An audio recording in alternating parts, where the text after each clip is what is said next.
Welcome back, everyone, to Third Street Reactions. I'm Zakk. Shane. We're back with Castlevania 3x10. The finale! So do you remember what happened last time with all the sex and the tits? I'll tell you what. Those Asian titties were pretty good. Yeah, and we found out... And being an Asian, I don't know if it's my mom who annoyed me, I was always, maybe because I grew up in a certain different culture, always like white girls or Latina women. But I'll tell you what. That's pretty much mostly what you had around here, though. That's probably why. But I'll tell you what. There's not a lot of diversity in Marietta, Ohio. When they're drawn to look good, it's a great thing. Well, that's because you have complete control. Yeah, you told me. That's what I said. I remember young Zakk just... And then you had the narrator, and Zakk Brooker realized he wanted to be an artist. You know what I mean?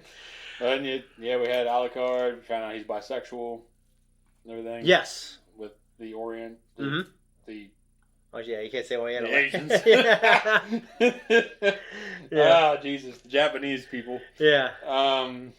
And then Lenore seducing Hector and places a ring on his ass.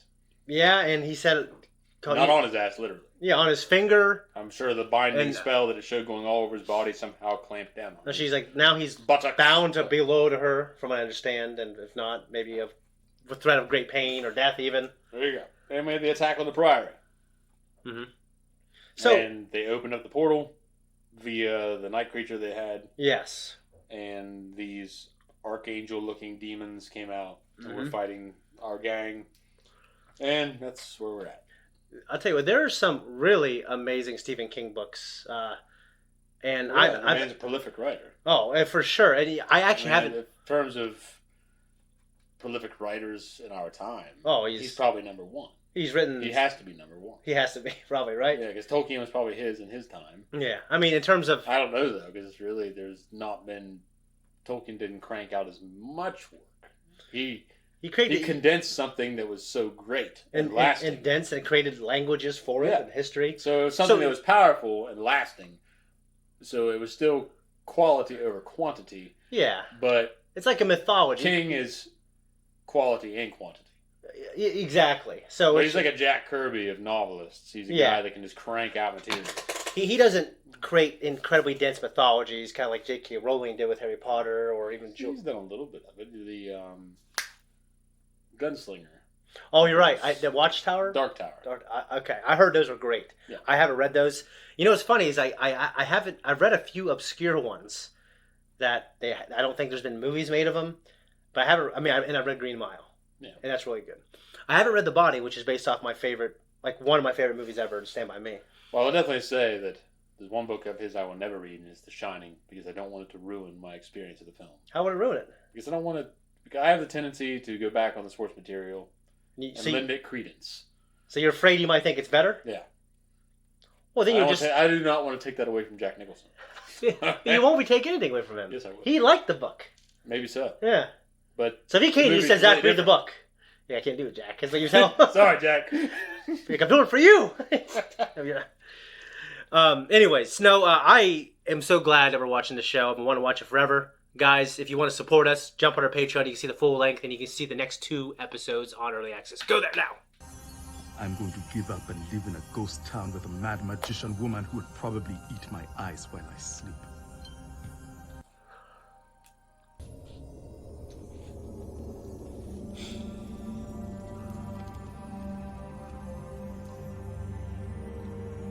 So we conquered the old guy controlling everyone last time. No more destruction. No more fires. Kill the people, but leave the city standing. Tell the others. Opium, we really don't have time for the story. Can you close that door into hell? Something Rick would say. Well, not easily, but I will try. Jesus!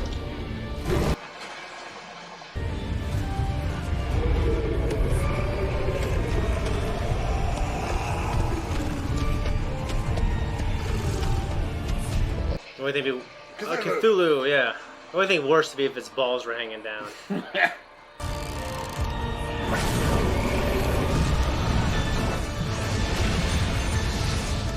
Dude, that's a hell of a fight right there. Yep. There's just so many, they're huge. I have it on the Switch. That's Stranding, I never finished it. Well, that gameplay is based off of what Metroid and Castlevania started.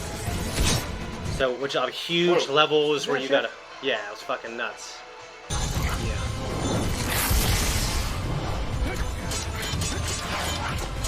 Oh, dude, that is sweet. fucking great, man. It's like that. No, It's like the thing in Umbrella. Yeah, like Umbrella Academy. Whatever it's called. I can't remember what it's called now. That's horrible.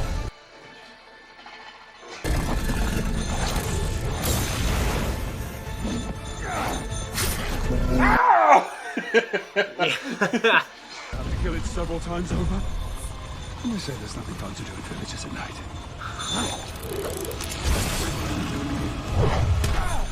That would fuck him up. Fuck yeah, it would. God damn it. Lost. Is that the twist? You bested me. Well done. Take the backfield into the woods. Go right to the fork and over the creek until you reach the apple tree. Stand in front of it. You will see your path to safety.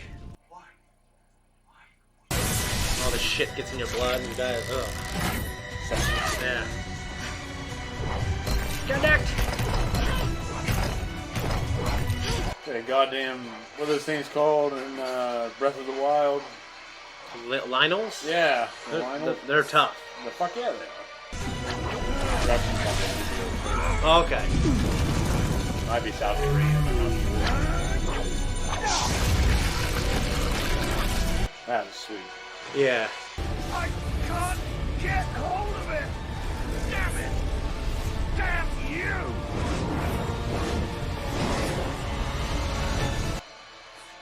All this to bring men from murdering a town and drinking its soul. I can't move the window in the corridor. But you can! Show me what I want to see, you fucking bastard! I love their insults. Yeah. Oh, dude. It's fucking great. Yeah. Fucking great. It reminds me of the animation of the fight sequences in Brotherhood. Yeah. And for me, a little MHA, too. Yeah, I can see that. Thank you! Thank you both! I'll see you again! Oh, Jesus. So, is he in the Infinite Corridor or is he in the dimension he wants? You didn't. Nobody does. We have been lied to and cheated across half the world. Do you expect us to believe you're different? I'm trying to be. I told you my father didn't like magical weapons. I did not say I didn't use them. What a fucking disturbing deal. I never lied to you. Dude, It's a rough deal. they sound so entitled, kind of. Like, and I'm all for, like, emphatic windows, understanding people, but... Find me my knife. Why? Because I'm going to wait for that bastard in hell and kill him all over again. Burn my house down.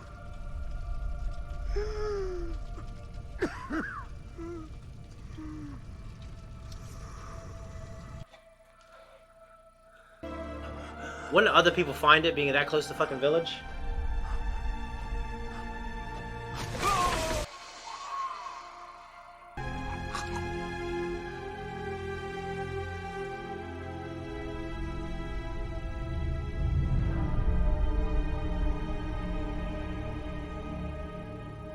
What with the little kid? What's all that? Under him. This thing's been used a lot. What are those small bones? He asked me to burn it down. It's actually still standing. Should we burn down one of the few buildings left? It was his last request. I just don't want to be some crazy ass child molester. Yeah. It was his pit. He was the judge. And he found his little pleasures. Child murderer. That's unfortunate. Unfortunate? No, this. What's like a word for it? I no, for me, I don't think I needed that for his story. Hector gets to sit with us sometimes. Catch? What's this? Well, we have a few vampire magicians here. I had one of them make those. I also borrowed that book from him. These are slave rings. One of them found its way onto Hector's hand while he was swearing his loyalty to me. Excuse me? He is bound to me through the spell on these rings. When he makes a night creature, they're loyal to him, and he swore loyalty to me, so they're loyal to me too. In return, we're going to convert one of the old outbuildings for him to live in. We're going to make it nice. He's going to live just as well as we do, and he's going to have freedom of the castle. Oh, I don't think so. All right. Fine. Oh, and the house will need a really big bed. It turns out he's actually fairly good at sex, and I want to train him. Get away from me. Your life is saved, Hector. And I gave you what you always really needed. I made you into my pet. Maybe a hard thing to swallow. You've spent a couple of months living your life. Adventures and victories. Now, we're living my life.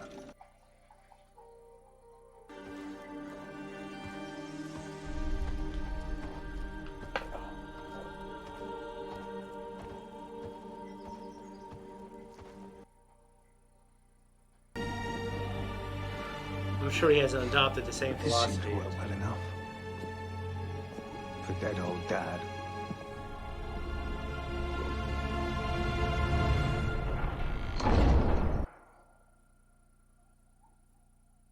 What do you think?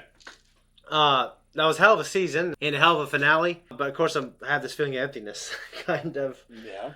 Where Alucard, things were going well, and you know, I think he needed something good in his life, and now I think he's worse off after having met them.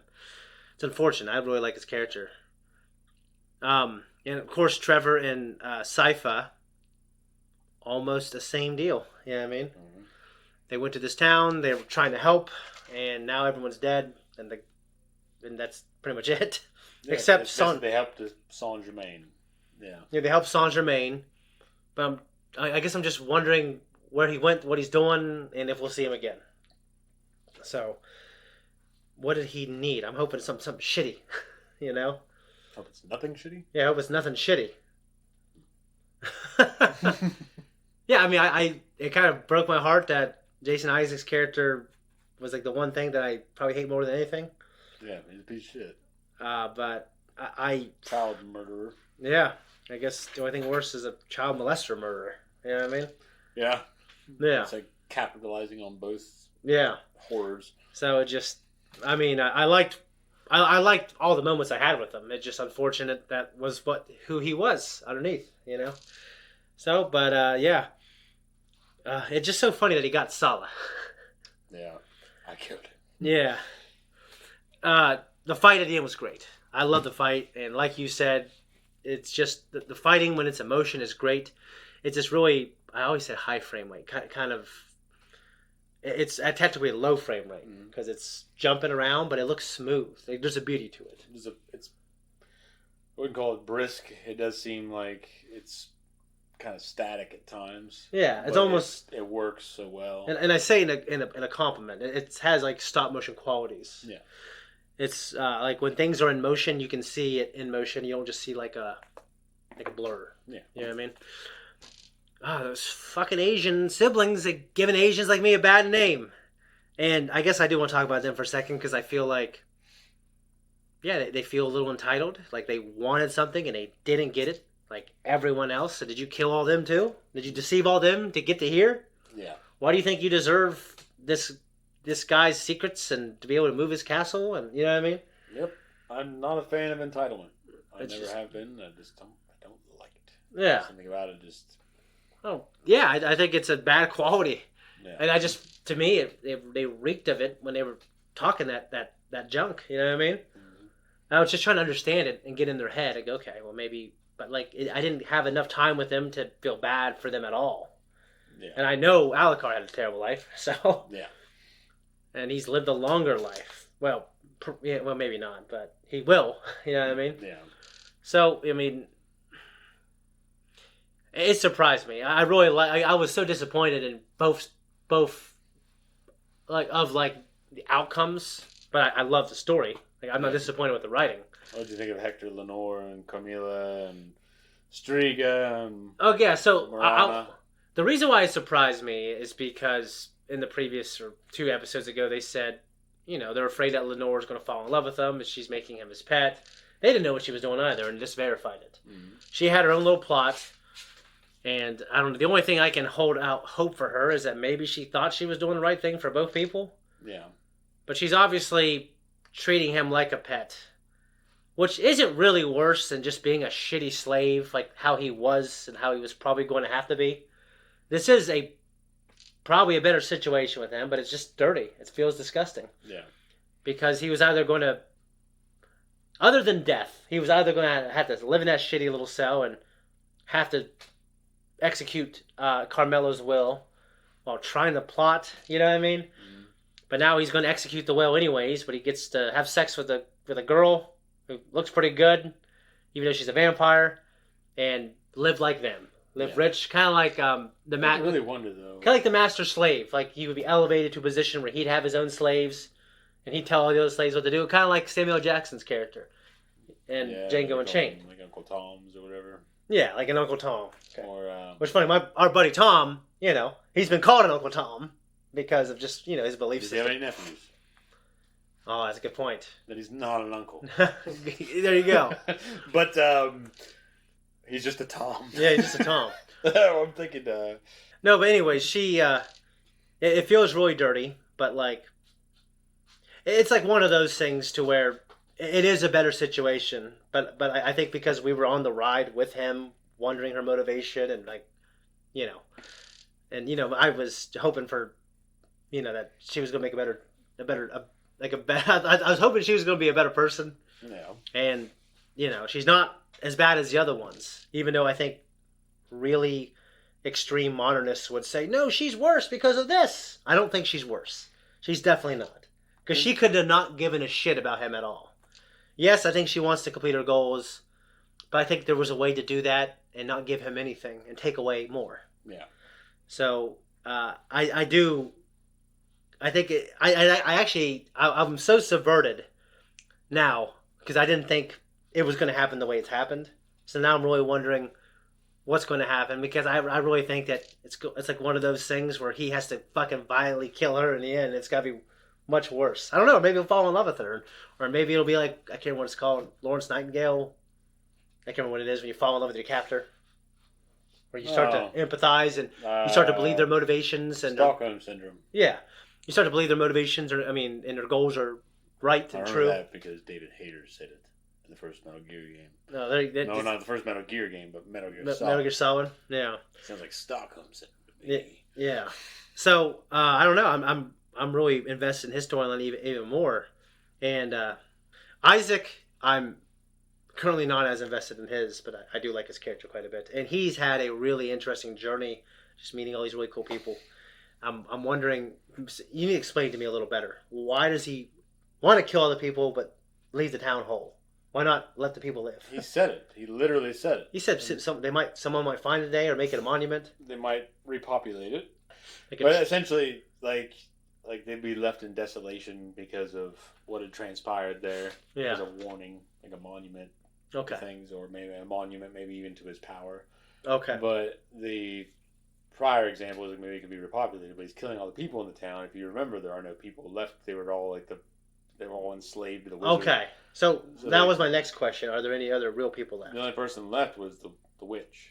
Are they going to kill her? Well, I hope not. She was kind of cool. I like her too. I feel like I don't think he would kill her. I don't think he would either, based on what we know about him. Yeah. Because I feel like he would plight people. He'd let them live. Yeah. Yeah, I mean, it was a great finale. I think we got 1 or 2 more seasons left. I don't remember. It's a great show. It's so long since I've watched. I'm hoping our schedule permits us to do the new Netflix one when it comes out. It's sometime next year. because I it's love. not very far away. Yeah, I love this show. It is now only 2 months away. Yeah, I love this show. I think it's one of the great shows I've watched. He loves it. I do. It's one of the great video game adaptions. I mean, there's very few. There's a few good ones, but this was really good. This might be one of the best ones. The saddest betrayal to me is probably Alucard's. Alucard's, yeah, for sure. Because he had some company. These people were looking for a way to better their circumstances as former slaves of a vampiress. Yeah.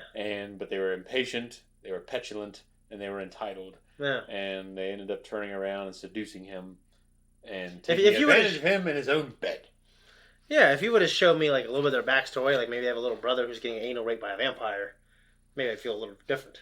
But it's not that extreme. It's more like their life sucked in the time when the vampires is. Well, he literally has shown nothing but kindness. Yeah. That's the thing that gets me. I didn't like them. I'm not defending them. No, I know. They died. I know. I'm trying to. They deserve to be piked. I'm trying to do everything I can to see it from their point of view and make me feel like they were in any way justified. But it's not the Tarkin doctrine. I did not realize that. But he's not a statesman. I'll tell you that. No. Dooku was a statesman, and a very good one. He was, but he also was used.